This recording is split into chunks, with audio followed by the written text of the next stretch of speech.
Hi friends, welcome back to another antisocial social media campaign. Today, on a weekend when you have time to waste on your phone or on your social media device, it's important that on our journey to live a better, more meaningful life through good habits and systems, decreasing suffering, we get a hold on the addiction that plagues our current society, which is apps and social media and electronic devices. That's why this section on this channel, and because I'm looking for solutions for myself, for my family, how do we get a grip on using these devices and these apps.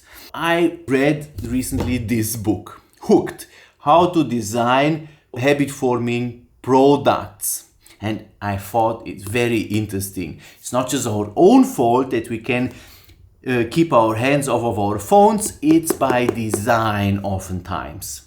And this book describes it in a very concise way, how products tend and lead us on a path to build habits around them.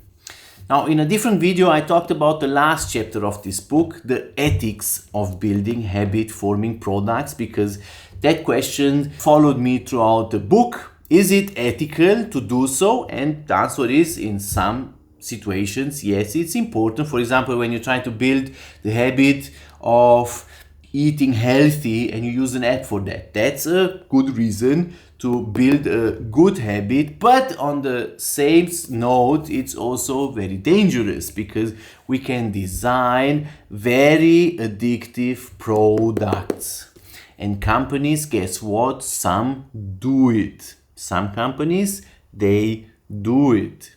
What's a habit? Because I think most of the things we should plan and do and how we should work should be based on habits. But what's a habit in regards to products? Well, here's the definition. Habits are behaviors done with little or no conscious effort.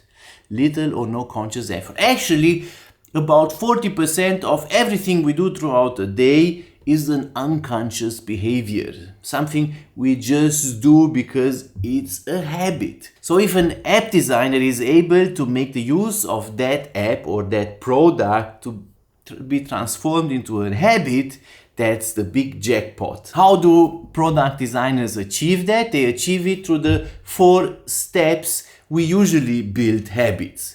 In James Clear's Atomic Habits, he describes the 4 steps of building intentionally a habit like cue, craving, response, reward. Now, in regards to products, this is very similar, and I take you through all these 4. We give them a bit different names: trigger, action, variable reward, and investment.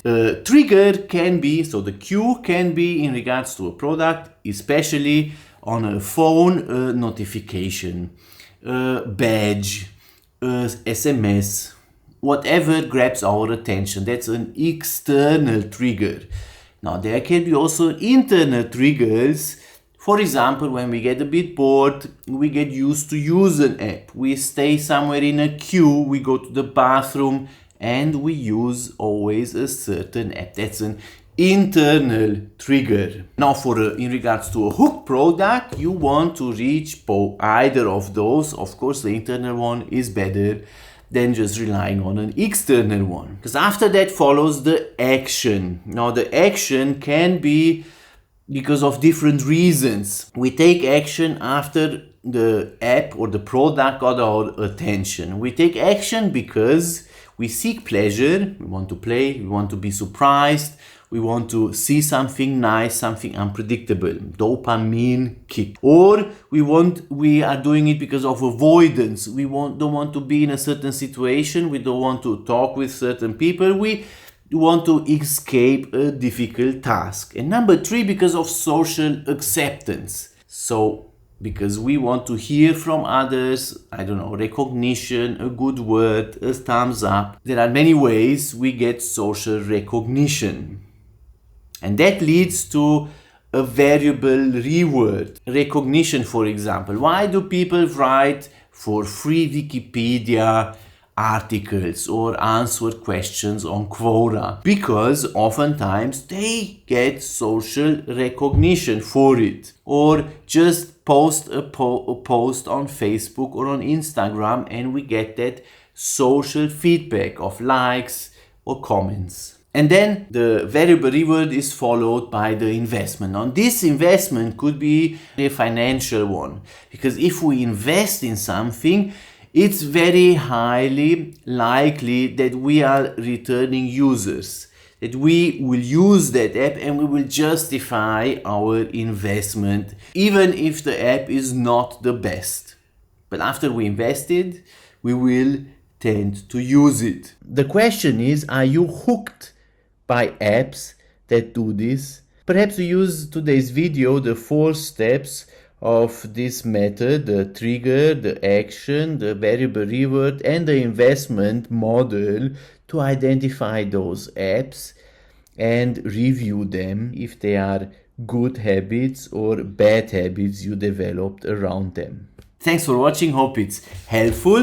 If you are interested, check out this book, Hooked: How to Build Habit Forming Products. See you next time. Bye.